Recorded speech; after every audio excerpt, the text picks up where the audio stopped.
Hashtag Trending is made possible by the generous support of Zoho Canada, a unique and powerful software suite to transform the way you work.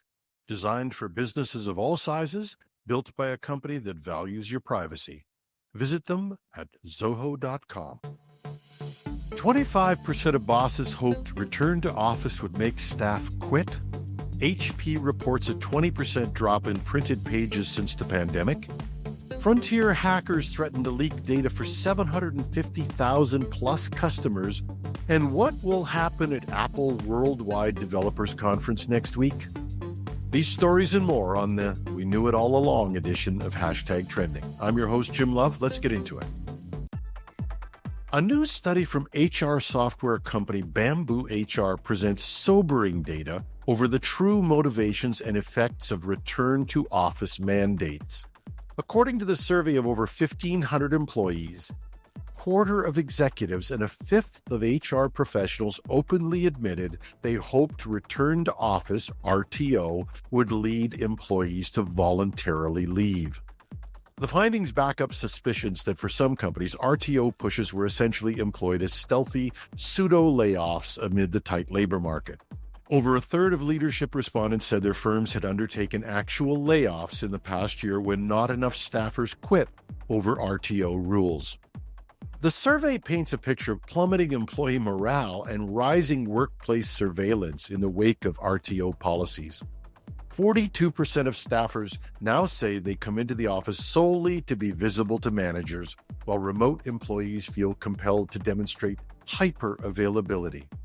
Anita Grantham, Bamboo HR's head of HR, calls it distrusting and performative culture and detrimental to growth. She urged companies to have an open discussion around work models that avoids micromanagement.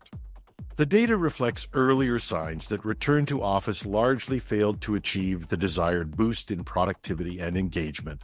With employee happiness already at a low, the findings suggest many companies badly mishandled the transition and jeopardized their culture in the process. HP CEO Enrique Lores revealed a stark reality facing the print industry. The number of pages being printed has dropped by around 20% compared to pre-pandemic levels.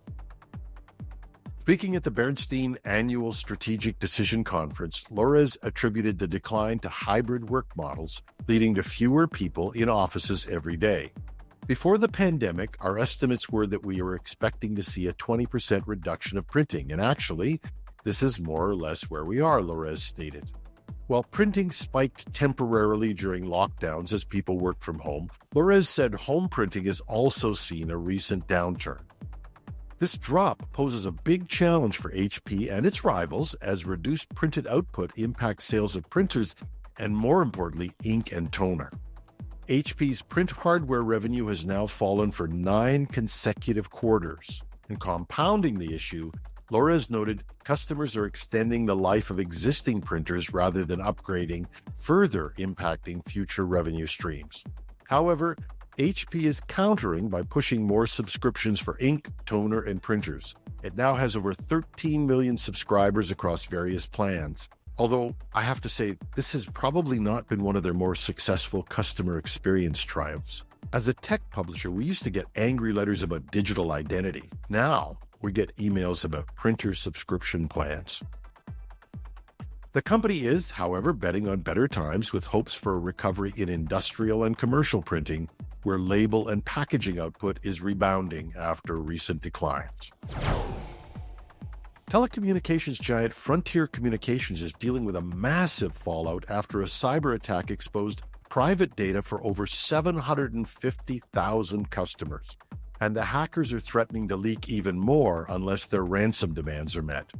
In mid-April, the Ransom Hub cybercrime group breached Frontier's systems, accessing names, addresses, dates of birth, social security numbers, and other very sensitive information for 750,000 customers, according to notices filed.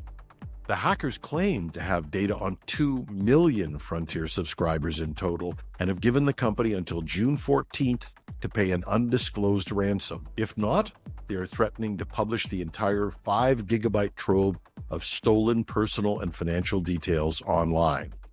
Frontier has notified impacted customers and is providing a year of free credit monitoring, but the company maintains that no financial data like credit card numbers were accessed despite the hackers' claims.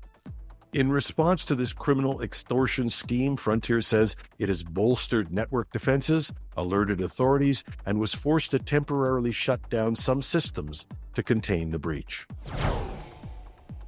And it's that time of year for predictions. Who will win the Stanley Cup?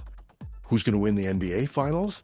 And what will Apple introduce at its Worldwide Developer Conference next week? According to Bloomberg's Mark Gurman, there will be Apple Intelligence features powered by OpenAI, which will be opt-in by default across iOS, Mac OS, and iPad OS. Now, this contrasts with Microsoft and Google, which have their services included by default.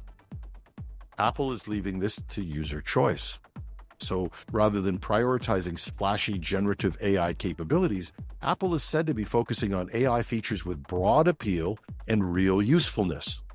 Rumors are that Apple Intelligence features will include an OpenAI-powered chatbot, possibly a revamped version of Siri that could finally do something useful. Other predictions are, again, for practical things like web page summaries, voice memos transcriptions, suggested text replies, automated mail triaging, and, of course, something we've all been praying for, custom emoji creation. I'm making fun of this, but somehow I think this is going to be a big hit, says the guy whose only emoji is a colon, a dash, and a bracket, and I'm thrilled when it returns a smiley face. But I think this is probably going to be the surprise of the conference. But the AI rollout will do more. It will also emphasize data privacy, which is a big thing for Apple.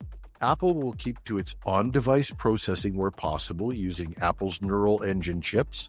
And for cloud-based processing, where it must process in the cloud, Apple reportedly plans to assure users their data won't be monetized or used for profiling. The cat? Only Apple's latest A17 Pro and M series processors will support all local AI capabilities at launch. Beyond AI, the Worldwide Developer Conference updates are expected to include redesigned Control Center and setting apps, new messaging features, and a standalone password manager, as well as an iPad calculator app. While it's light on hardware releases, the event could preview Macs that are refreshed with next-gen M3 or M4 chips. Nobody's certain. But by making powerful AI features opt-in with robust privacy protections, Apple appears to be staking out a differentiation in an increasingly crowded AI market rife with surveillance and security concerns. Now remember, these are only predictions, so we'll have to wait and see. For what it's worth, for me, the Celtics and the NBA are logical, the Oilers and the Stanley Cup are hopeful, and Siri that can actually do something useful, nothing short of a miracle. And that's our show for today. Hashtag Trending goes to air 5 days a week with a daily news show and a weekend interview show we call, so creatively, the Weekend Edition. Show notes are at technewsday.ca or .com. Either one works.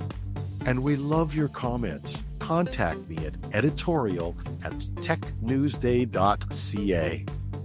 I'm your host, Jim Love. Have a terrific Tuesday.